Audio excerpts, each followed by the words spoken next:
My son tried to call his grandma when I collapsed but dialed my billionaire ex, exposing the secret I hid for years. Grandma. Grandma, please help. 6-year-old Miles sobbed into the phone, his small body shaking as he knelt beside his mother's unconscious form on the bathroom floor. Blood pooled beneath her head. Her eyes wouldn't open no matter how hard he shook her. Grandma. Mommy won't wake up. There's blood everywhere, and I'm scared and I don't know what to. Slow down. Breathe. I'm not your grandmother, son. Who is this? What's happening? The voice was wrong. All wrong. Deep, male, urgent. Not Grandma's soft, familiar tone.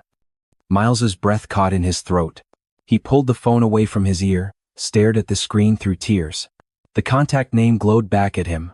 Nathaniel Vaughn. Not Grandma May. He'd pressed the wrong name. They were right next to each other in Mom's contact list, and his hands were shaking so badly, and he couldn't see through the tears. And now a stranger was on the phone and Mommy was still bleeding and, Hey, listen to me. I need you to tell me your name. Miles. Miles Brennan. 30 blocks away, in a glass tower overlooking Elliott Bay, Nathaniel Vaughn went completely still. His pen clattered onto the architectural blueprints spread across his desk. The Seattle skyline glittered behind him, indifferent to the earthquake happening in his chest. Brennan. That name. That impossible, devastating name. Where's your mother, Miles? She's on the floor. She fell and hit her head and there's so much blood and she won't wake up. I was trying to call Grandma but I pressed wrong and… It's okay. You did good. Where are you? Tell me exactly where you are. I don't know the address. We live above the bookstore. The old one with the green awning. Capitol Hill? Near Pine Street? I think so. There's a coffee shop across the street with a yellow sign. Nathaniel was already moving. Coat. Keys. Phone pressed between his shoulder and ear as he strode toward the private elevator. His mind raced, trying to process what he was hearing. Rosalind Brennan. The woman who disappeared from his life 6 years ago without explanation. Without warning. Without giving him a chance to understand why she had to leave or where she was going. One morning she'd been there, organizing his chaotic schedule, leaving coffee on his desk during late nights, looking at him with eyes that promised something neither of them had the courage to name. The next morning, gone. He'd searched. Hired investigators. Called every mutual contact. Nothing. She'd vanished like smoke, and eventually he'd forced himself to accept that she'd made her choice. That whatever they'd had or could have had wasn't enough to make her stay. But now a child was calling from her phone. A boy who sounded exactly 6 years old. The math was unavoidable. Miles, I need you to stay on the phone with me, okay? Don't hang up. I'm coming right now. You promise? I promise. Is your mom breathing? He heard the boy move closer, heard his ragged breathing. I think so. Her chest is moving a little bit. Good. That's really good. Can you find a towel? A clean one from the bathroom? There's glass everywhere. Be careful. Step around it. He heard drawers opening, small feet shuffling. I got one. Perfect. You're doing amazing, Miles. Now fold it up and put it very gently under your mom's head. Like a pillow. Okay, I'm doing it. Nathaniel's Porsche tore through downtown Seattle, rain hammering the windshield. He'd built an empire on control, on precision, on knowing every variable in every equation. But right now he had no control. No precision. Just a terrified child on the phone and a woman he'd never stopped loving bleeding on a bathroom floor. Miles, you still with me? Yeah. Tell me something. What's your favorite thing to do? What? Your favorite thing. What do you like? A pause. Then, in a smaller voice, I like building things. With Legos. Yeah. What do you build? Spaceships mostly. And robots. Mom says I'm good at it. I graph. Nathaniel's throat tightened. I bet you are. You know what I build? What? Buildings. Big ones. Skyscrapers and bridges and museums. Maybe someday you can come see one. One. Really? Really. But first we're going to make sure your mom is okay. I'm almost there, Miles. 2 more minutes. The bookstore appeared through the rain, narrow, brick, worn green awning flapping in the wind. A metal staircase clung to the side of the building like an afterthought. Nathaniel killed the engine and took the stairs 3 at a time, phone still pressed to his ear. Miles, I'm at your door. Can you let me in? He heard footsteps. The lock turned. The door opened a crack. And there he was. Dark hair that fell across his forehead. Gray eyes the exact shade of Nathaniel's own. A small nose dotted with freckles. Lips pressed together in brave determination even as tears streaked his face. Nathaniel's entire world shifted on its axis. This was his son. His son. The knowledge settled into his bones with absolute certainty. 6 years of questions suddenly had an answer, and that answer was standing in front of him, small and terrified and heartbreakingly real. "Are you Nathaniel?" Miles whispered. "I am." The boy stepped aside. Nathaniel entered a small apartment that smelled like cinnamon and old books. Worn furniture. Children's drawings on the refrigerator. A life built on almost nothing, held together by sheer will. But he didn't stop to examine it. He moved straight to the bathroom. Rosalind. She lay on her side on the tile floor, one arm stretched out across broken glass. A towel folded carefully beneath her head. Miles's doing. Blood had dried in a thin trail from her temple to her jaw. Her face was pale, her lips slightly parted, but her chest rose and fell in shallow, steady breaths. For a moment, Nathaniel couldn't move. Couldn't breathe. This was the woman who'd haunted every quiet moment for 6 years. The woman whose absence had carved a hollow space in his chest that nothing could fill. The woman who'd kept his son from him. Is she going to die? Miles's voice broke through his paralysis. Nathaniel dropped to his knees beside Rosalind, his hands gentle as he checked her pulse, examined the wound on her temple. Not deep, but head injuries were unpredictable. "No, she's not going to die. But we need to get her to a hospital. You promise she's going to be okay?" Nathaniel looked at his son, and the certainty of that word hit him again and made a vow he intended to keep. "I promise." He slid his arms beneath Rosalind's shoulders and knees and lifted her carefully. She was lighter than he remembered. Too light. How long had she been struggling? Skipping meals so Miles could eat? Working herself to exhaustion. Rage flared in his chest, but he pushed it down. Not now. Now she needed help. "Miles, grab your shoes and coat. We're going to the hospital.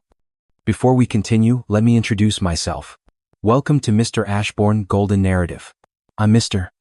Ashbourne, and I believe in stories that grab your soul, stories about love that refuses to die, courage that changes everything, and secrets that can't stay buried forever. If you're feeling this story right now, hit that subscribe button, because I have dozens more that will shake you to your core. Now, let's get back to Nathaniel and Rosalind. The boy moved quickly, shoving his feet into worn sneakers without tying them, pulling a jacket off a hook by the door. He grabbed a stuffed lion from the couch, something worn and well-loved, and clutched it to his chest. Together, they left the apartment. Nathaniel carried Rosalind down the metal staircase as carefully as he could, Miles following close behind. In the car, he settled Rosalind in the back seat, her head resting against the window. Miles climbed in beside her and immediately took her hand. "Mom, it's okay. Help is here. You're going to be okay." "Non." Nathaniel's chest constricted. This child, this brave, terrified child, had been carrying so much weight. Too much weight for someone so small. He pulled out of the parking space and headed toward Seattle General. In the rearview mirror, he watched Miles hold his mother's hand, whispering reassurances she couldn't hear. "You did everything right tonight, Miles," Nathaniel said quietly. "Your mom would be really proud of you. I was so scared I called the wrong person." "You called exactly the right person." Miles looked up, met his eyes in the mirror. "How do you know my mom?" "How?" The question hung in the air between them. How much should he say? How much did this child deserve to know? "I used to work with her. A long time ago." "Were you friends?" Nathaniel's hands tightened on the steering wheel. "Yeah. We were friends. She doesn't talk about you." The words shouldn't have hurt, but they did. "No. No. But she kept your number in her phone. Under in case of emergency. Right next to Grandma. In case of emergency."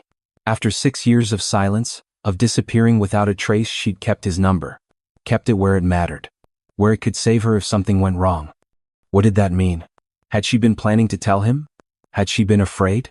Ashamed? Protecting him from something? The questions multiplied, unanswerable, maddening. "Your mom is a very smart woman," Nathaniel said carefully.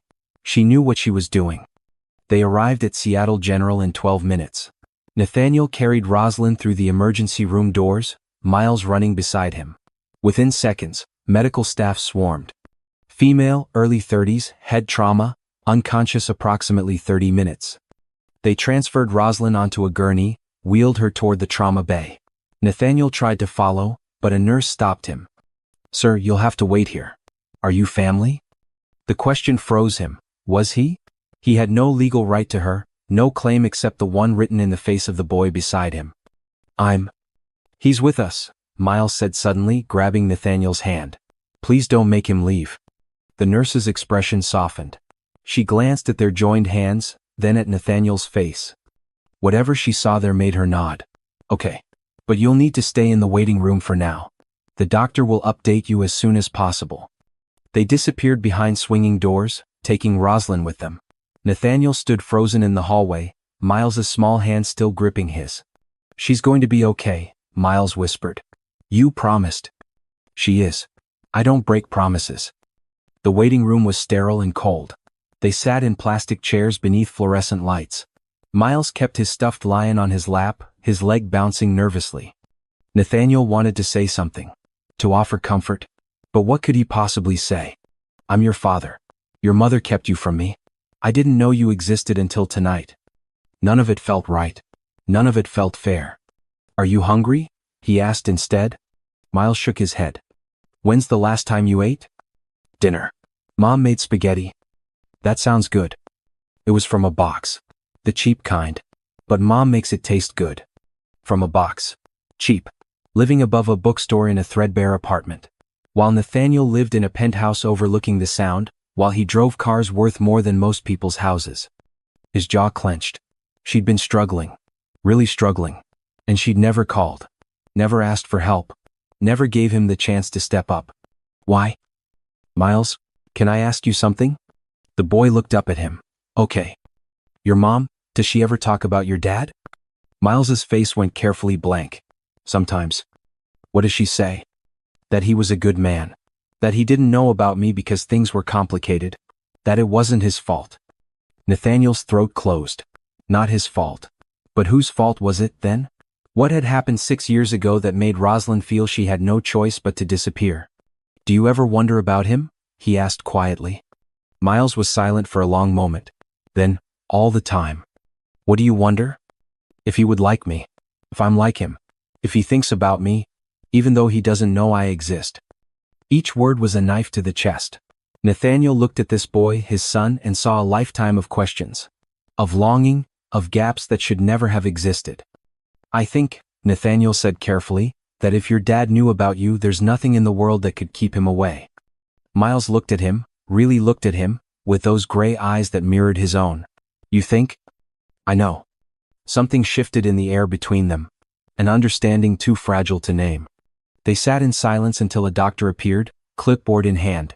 Nathaniel stood immediately, Miles beside him. "Are you here for Rosalind Brennan?" "Yes." "How is she?" "Stable. Concussion, severe dehydration and exhaustion. She has a superficial laceration on her temple, but no internal bleeding. She's very lucky." Relief crashed through him. "Can we see her?" "She's still unconscious, but yes. Room 237, down the hall." They found the room easily. Rosalind lay in a hospital bed, monitors beeping softly around her. An IV drip fed into her hand. A white bandage covered her temple. Her face was still too pale, but she was breathing steadily. Miles ran to her side and grabbed her hand. "Mom, I'm here. I got help. Just like you taught me." No response. Tears streamed down Miles's face. Nathaniel placed a hand on the boy's shoulder, his son's shoulder, and felt him lean into the touch. "She's resting," Nathaniel said gently. "Her body needs time to heal." "When will she wake up?" "Soon. Maybe a few hours." Miles climbed carefully onto the chair beside the bed and curled up, still holding his mother's hand. Nathaniel stood in the corner, watching them. A mother and son. A family he'd never known he had. An hour passed. Then 2. Miles fell asleep in the chair, exhausted from fear and adrenaline. Nathaniel stayed awake, watching over both of them, his mind churning through 6 years of questions. And then, just after 3 in the morning, Rosalind's eyes fluttered open. She blinked against the harsh lights, disoriented. Her hand moved instinctively to her head, touching the bandage. She winced. Then she turned her head and saw Miles asleep in the chair. Relief flooded her face. Then she saw Nathaniel standing in the corner. The relief vanished. Her face went white. Her eyes went wide with shock, with fear, with something that looked like grief. "No," she whispered. "No, you can't, you shouldn't be here." Nathaniel stepped forward, his voice low so as not to wake Miles. "Your son called me." "What?" "He was trying to call his grandmother. He pressed the wrong contact. Mine." Rosalind's breath came faster. She looked at Miles, then back at Nathaniel, panic rising in her eyes. "Nathaniel, you have to leave. Please. Just go." "I'm not going anywhere." "You don't understand." "Then help me understand." His voice was quiet but edged with 6 years of pain. "Help me understand why you disappeared. Why you kept my son from me." "He's not." She stopped. Closed her eyes. When she opened them again, tears streamed down her cheeks. "Please don't do this." How old is he, Rosalind?" "Stop." "How old?" "6, she whispered. "He's 6. The admission hung in the air between them. "He's mine." Not a question. A statement of fact. Rosalind's face crumpled. She nodded, a single jerky movement. Nathaniel's legs went weak. He'd known, of course. Had known from the moment he saw Miles's face. But hearing her confirm it, hearing her admit the truth, it made it real in a way that shattered something inside him. 6 years, he said, his voice breaking. 6 years, Rosalind. First words. First steps. Birthdays. All of it. Gone. Gone. I know. Why? The word came out raw, desperate. Why would you keep him from me? Before she could answer, Miles stirred in the chair. His eyes opened. He saw his mother awake and smiled. "Mom." "Hey, baby." Rosalind's voice was thick with tears, but she smiled. "Come here." Miles scrambled onto the bed and into her arms. She held him tight, burying her face in his hair. "You scared me so bad," Miles whispered. "I'm okay. I'm so okay. And you were so brave. You called for help just like I taught you." "I called Grandma, but I pressed the wrong button and Nathaniel answered instead." Rosalind's eyes met Nathaniel's over Miles's head. Fear. Guilt. Resignation. "I know, sweetheart. And I'm glad he came." Miles pulled back, looked at his mother's face. Then at Nathaniel. Then back to his mother. "Mom? Is Nathaniel my dad?" The world stopped spinning. Rosalind's face went completely white. Her mouth opened. Closed. No words came out. Miles looked at Nathaniel. "You aren't you? You have the same eyes as me. And the same hair. And Mom kept your picture in her drawer." "You found that?" Rosalind whispered. "A long time ago. I didn't say anything because you looked sad when you looked at it. But he's my dad, isn't he?" Nathaniel stepped forward, his heart hammering. He knelt beside the hospital bed so he was eye level with Miles. "Yeah, buddy. I am." Miles stared at him for a long moment. Then, in a voice that broke Nathaniel's heart. "Did you know about me?" "No. I didn't." "Would you have wanted to know?" Nathaniel's vision blurred with tears. "More than anything in the world." Miles thought about this, processing. Then he looked at his mother. "Why didn't you tell him?" Rosalind's face crumpled. "Because I was scared, baby. I thought I was protecting you. Protecting both of you. Protecting both of you." From what? She had no answer for that. No answer that would make sense to a 6-year-old who just learned his father existed and had been kept from him for his entire life. Miles turned back to Nathaniel. "Are you going to stay?" The question was so simple, so devastating. Nathaniel reached out and placed his hand on Miles's shoulder. "I'm never leaving. Not ever again." Miles studied his face. Then, seemingly satisfied, he nodded. "Okay. Good." And just like that, it was done. The secret was out. The truth exposed. 6 years of hiding shattered by a single wrong number, a single accidental phone call that changed everything. But this wasn't the end of the story. This was only the beginning. Because now came the hard part, figuring out how to build a family from the ruins of the past. Figuring out how to forgive, how to trust, how to love when everything had been broken. 6 years earlier, Rosalind Brennan stood outside Nathaniel Vaughn's office, her hand trembling as she gripped the envelope containing her resignation letter. Inside, she could hear him on the phone, his voice calm and commanding as he discussed the latest project, a waterfront development that would reshape Seattle's skyline. She'd been his executive assistant for 3 years. 3 years of late nights and early mornings. 3 years of learning his preferences, anticipating his needs, organizing his chaotic brilliance into something manageable. 3 years of falling in love with a man who barely seemed to notice she existed beyond her ability to keep his schedule running smoothly. Except he had noticed. She knew he had. She'd seen the way he looked at her when he thought she wasn't paying attention. The way his voice softened when he said her name. The way he touched her hand last week when she'd brought him coffee during a late-night work session, his fingers lingering just a second too long. And then, 2 weeks ago, everything changed. The office holiday party. Too much champagne. A quiet moment alone on the balcony overlooking the city, his hand cupping her face. His mouth on hers. The way he'd whispered her name like a prayer. They'd slept together that night. In his penthouse. In his bed. And for a few perfect hours, Rosalind had let herself believe that maybe, just maybe, she could have this. Could have him. But morning brought reality crashing down. She'd woken to find him already dressed, phone to his ear, deep in a conversation with his CFO about the merger that would make him one of the youngest billionaires in the tech industry. He'd glanced at her, smiled that distant smile, and mouthed "I'll call you later" before returning to his conversation. She dressed quickly and left. He never called.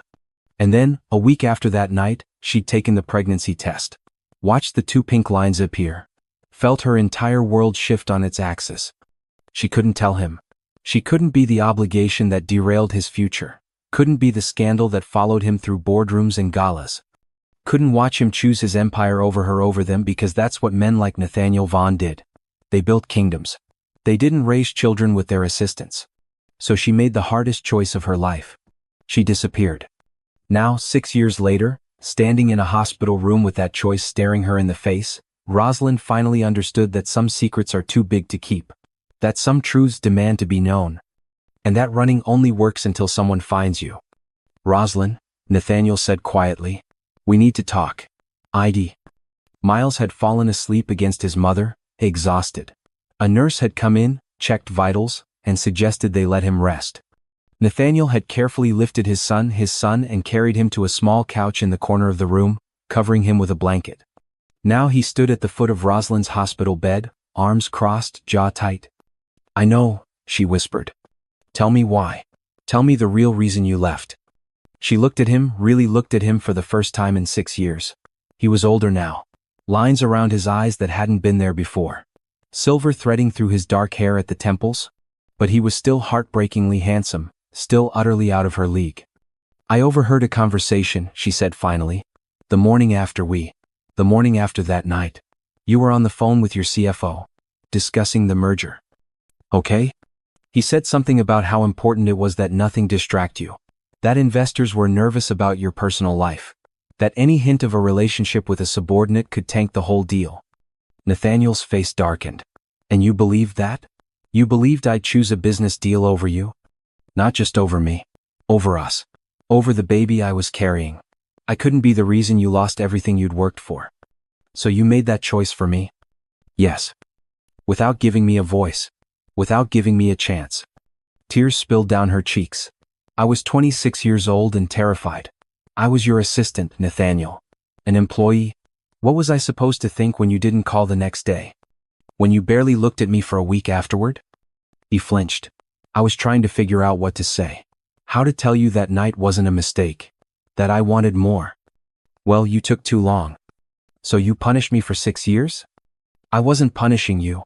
Her voice rose, then dropped again when Miles stirred. "I was protecting you. Protecting Miles. Protecting myself from watching you realize we were a burden you never asked for. You don't get to decide what I can and can't handle. I was pregnant and alone and scared. I made the best choice I could." Nathaniel ran a hand through his hair, frustration radiating from him. "The best choice would have been telling me the truth. And what would you have done? Married me out of obligation? Resented me for trapping you? I would have loved you." The words exploded out of him, raw and desperate. "I would have loved you and our son and built a life with you, not because I had to, but because I wanted to." Rosalind stared at him, her breath caught in her throat. "I loved you, Rosalind. I loved you before that night, during that night, after that night. And when you disappeared, it broke something in me. I searched for months. Hired investigators. Called everyone we knew. Nothing. It was like you'd never existed. I didn't know," she whispered. "No. Because you didn't give me a chance to tell you. They sat in silence, 6 years of pain and misunderstanding hanging between them. Finally, Nathaniel spoke again, his voice quieter.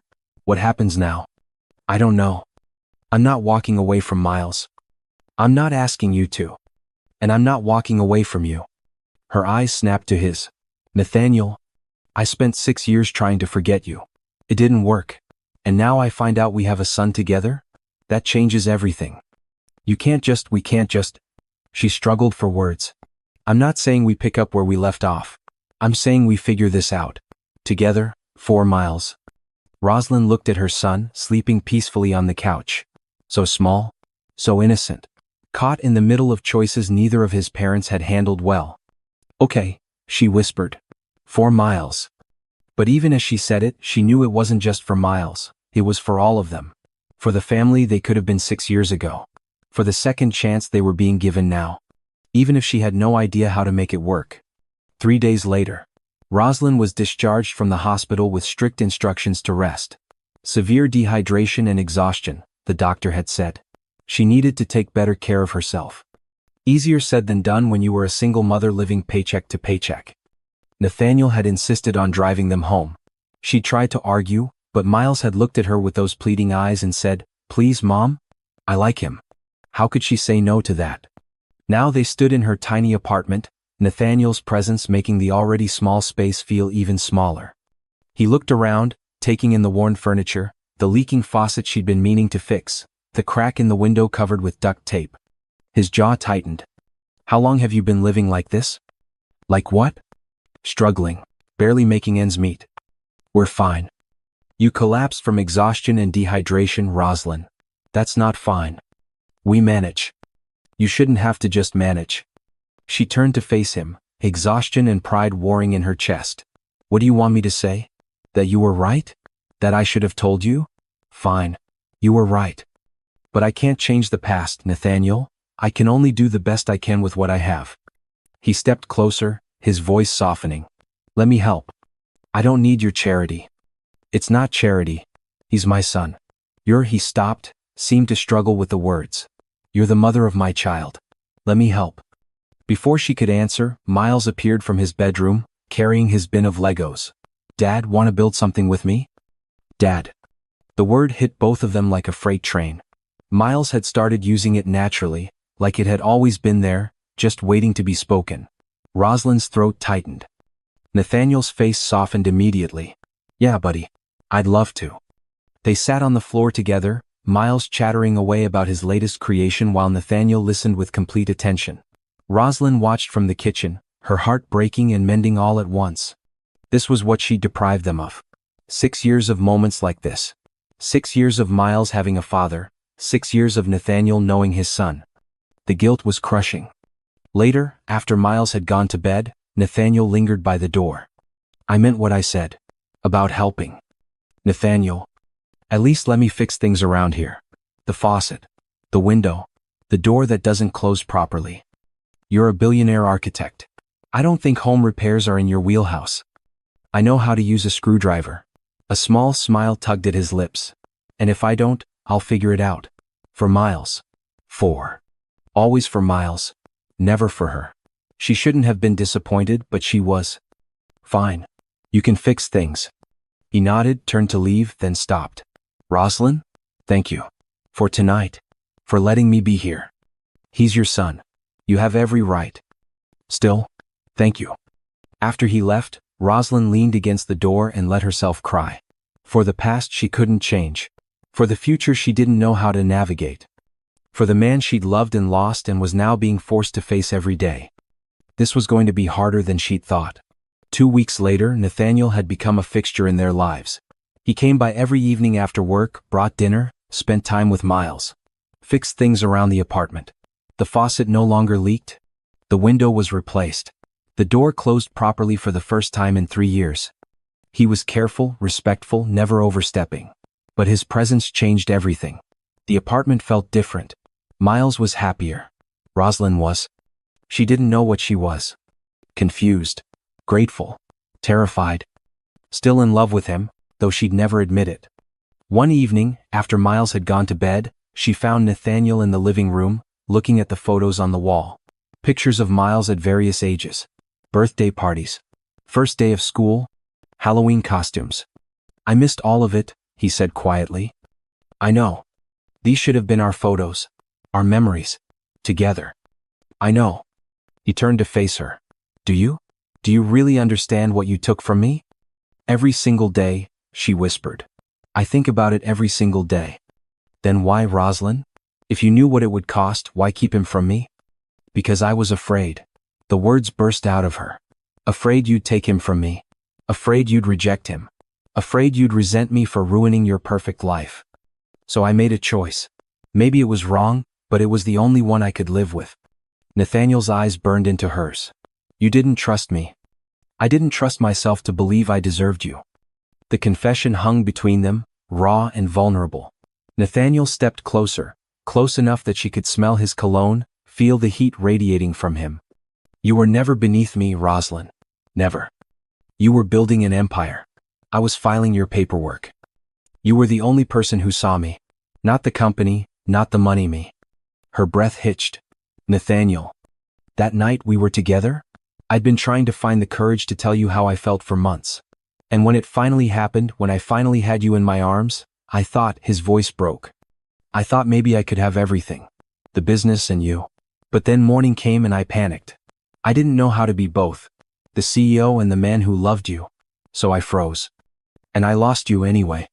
Tears streamed down her face. "You loved me?" "I never stopped." The world tilted. All the assumptions she'd built her choices on, that he didn't care, that she was forgettable, that they were a mistake, crumbled to dust. "I'm so sorry," she whispered. "I'm so sorry I didn't give you a chance. I'm so sorry I kept Miles from you. I'm so sorry." He pulled her into his arms, held her while she sobbed. "We can't change the past. But we have right now. We have Miles. And if you'll let me, I want to be part of this family. Not just for him. For you too." She pulled back, looked up at him through tears. "What are you saying?" "I'm saying I want another chance. A real one. I want to do this right, dating, getting to know each other again, building something together. No more running. No more secrets. What if it doesn't work? What if we mess this up and Miles gets hurt? Then we'll figure it out. Together. But I'd rather try and fail than spend the rest of my life wondering what we could have been." Rosalind searched his face, looking for doubt, for hesitation. She found none. Just determination and hope, and something that looked an awful lot like love. "Okay," she whispered. "Let's try." He cupped her face in his hands and kissed her, soft at first, then deeper, 6 years of longing and loss pouring into that single moment.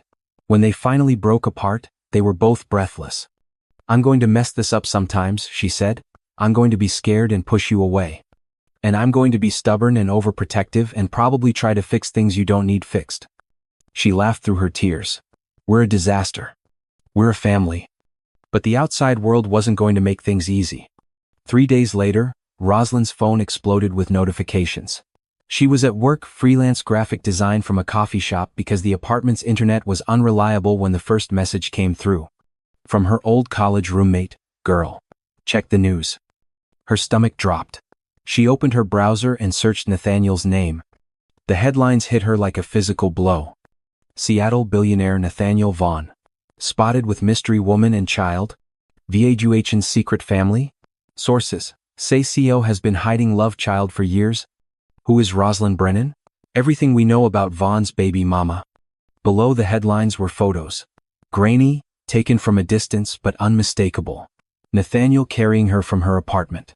Nathaniel with Miles at the park, the boy on his shoulders. Nathaniel and Rosalind on a bench, talking while Miles played nearby. Her hands shook as she scrolled through article after article. The comment sections were brutal. "Gold digger. She probably trapped him on purpose. He should demand a paternity test. That kid doesn't even look like him. She kept the kid secret for years and now wants his money."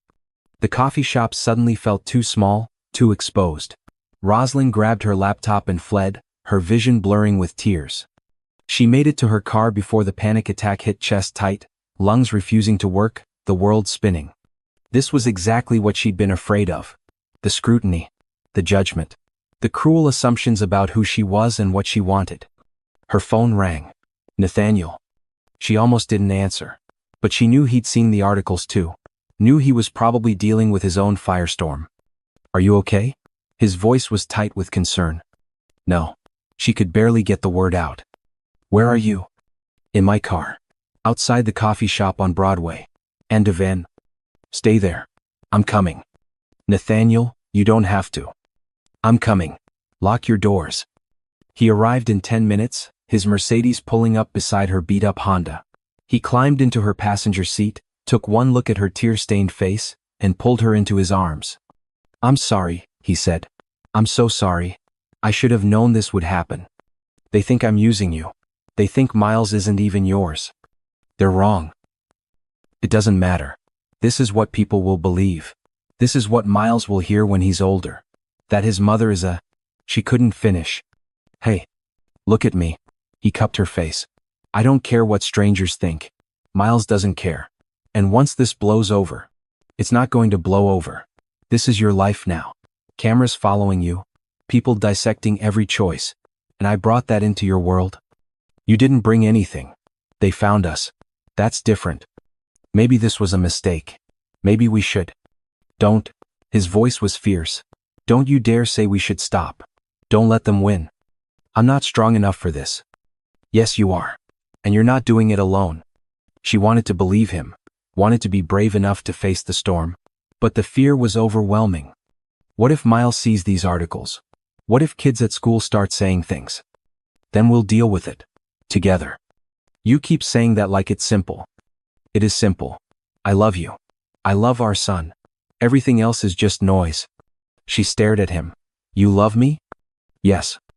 You barely know who I am anymore. I know you're brave enough to raise a child alone. I know you're stubborn enough to refuse help even when you need it. I know you kept my number in your phone for 6 years just in case. And I know that when I look at you, I feel the same thing I felt 6 years ago. So yeah, Rosalind, I love you. Fresh tears spilled down her cheeks. This is insane. Probably. We're going to mess this up. Definitely. I love you too, she whispered. He smiled, that rare, genuine smile that transformed his entire face. Yeah? Yeah. I never stopped either. He kissed her then, soft and sweet and full of promise. When they broke apart, he rested his forehead against hers. So here's what we're going to do. My PR team is already drafting a statement. We're going to control the narrative before it controls us. What kind of statement? The truth. That we have a son together. That I didn't know about him until recently. That we're figuring things out. No apologies, no justifications. Just facts. Your investors are going to lose their minds. Let them. I'm not hiding my family. Nathaniel, this could cost you. Nothing matters more than you and Miles. Nothing. She searched his face, looking for doubt. Found none. Okay, she said finally. We tell the truth. The statement went live the next morning. I'm Nathaniel Vaughn, and I'd like to address recent speculation about my personal life. Yes, I have a 6-year-old son named Miles. Yes, his mother is Rosalind Brennan.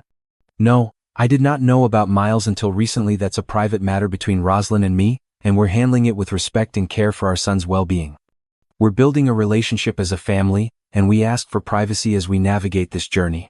Anyone who has a problem with that is welcome to take it up with me directly. The media went into overdrive. Some praised his honesty. Others demanded more details. His board called an emergency meeting. Investors sent panicked emails. Nathaniel ignored all of it.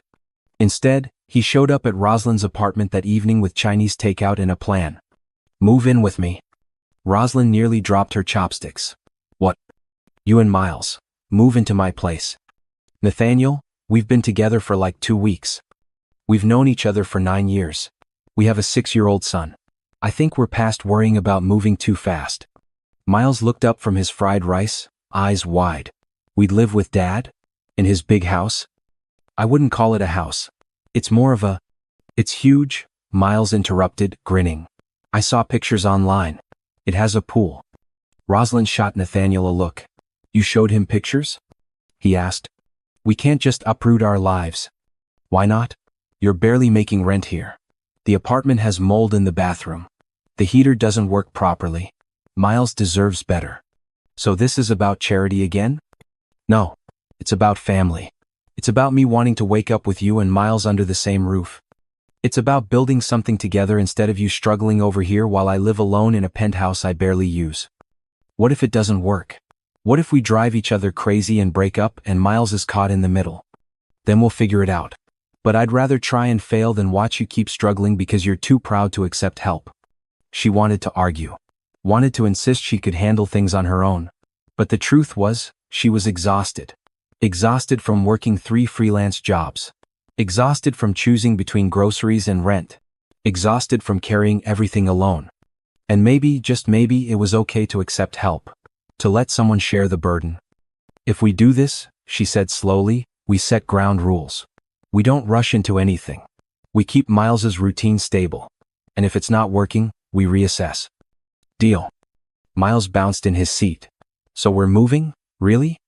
Rosalind looked at her son's excited face, at Nathaniel's hopeful expression, and felt something shift inside her. Fear was still there, yes. But so was hope. And maybe, just maybe, that was enough. Yeah, baby. We're moving. Miles cheered. Nathaniel smiled. And Rosalind let herself believe that maybe, just maybe, they were going to be okay. Moving day came faster than Rosalind expected. Nathaniel had insisted on hiring movers, which felt excessive given how little she actually owned. A couch she'd bought secondhand. A table with mismatched chairs. Miles's bed and toys. Some clothes. 6 years of life packed into a dozen boxes. It should have felt sad. Instead, it felt like shedding skin that no longer fit. Nathaniel's penthouse was everything hers wasn't spacious. Modern, with floor-to-ceiling windows overlooking Puget Sound. Miles ran from room to room, squealing with delight. The pool. The game room. His own bedroom with an actual desk. Rosalind stood in the master bedroom. Nathaniel had insisted she take it while he took the guest room, at least until they figured things out and felt the weight of it all settle on her shoulders.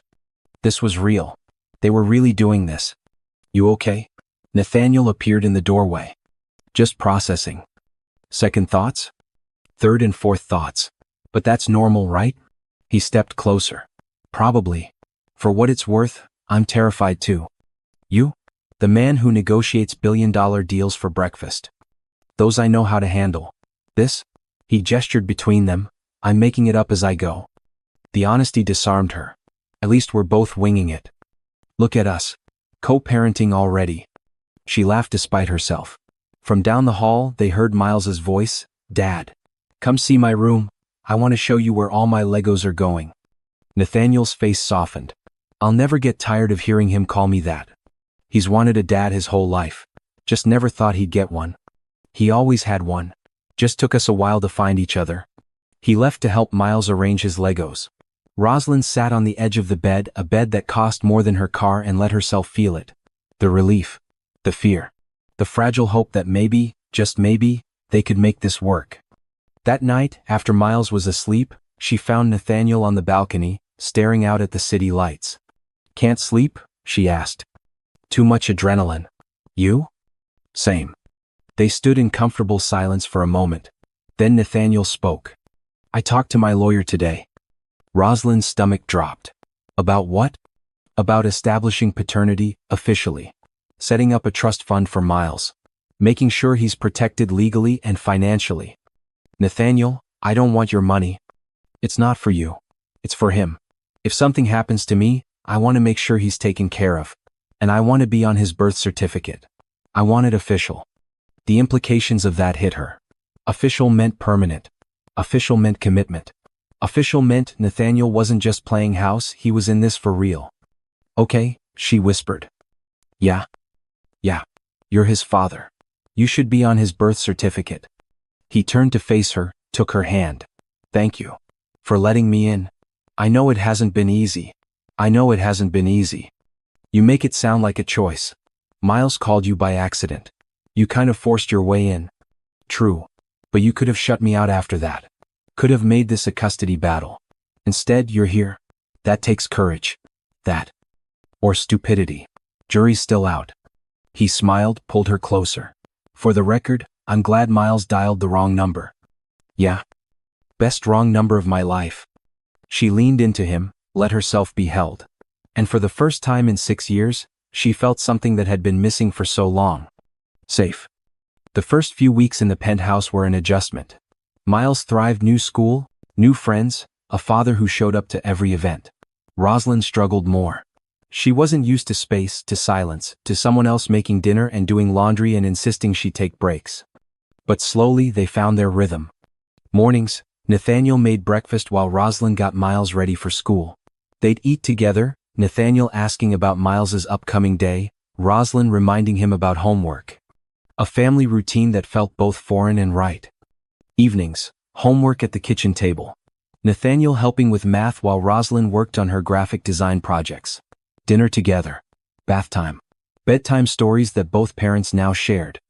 Nights, after Miles was asleep, Nathaniel and Rosalind would sit on the balcony, talking about their days, their fears, their hopes. They hadn't slept together yet, both of them too aware of Miles, too cautious about rushing. But the intimacy was building, slow and steady. One night, about a month in, Nathaniel brought up something that had been weighing on him. "I want to introduce Miles to my parents."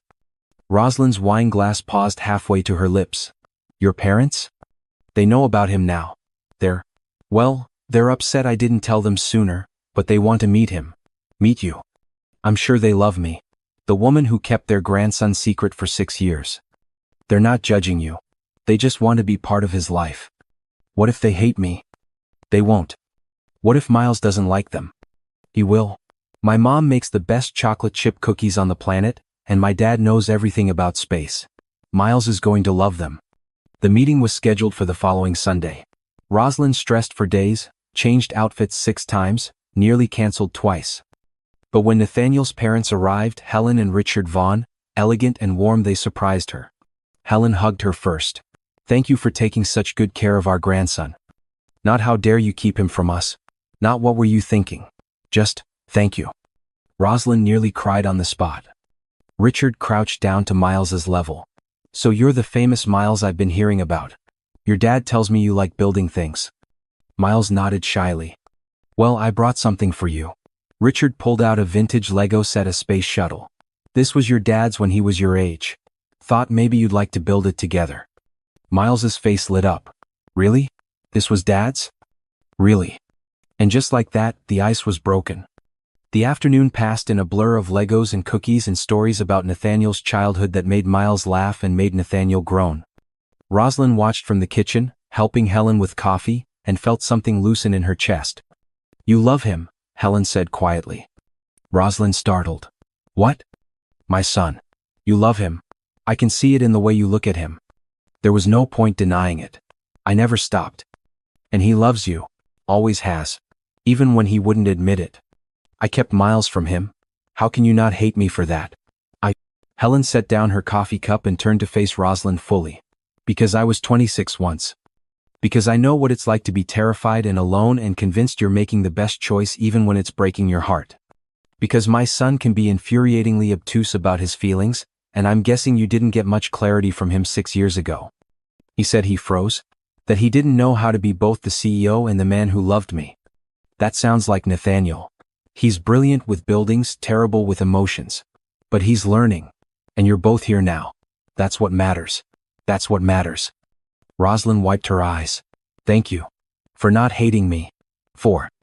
Oh honey." Helen pulled her into a hug. "How could I hate the woman who gave me my grandson?" When they left that evening, Helen whispered to Rosalind, "Don't make him wait too long.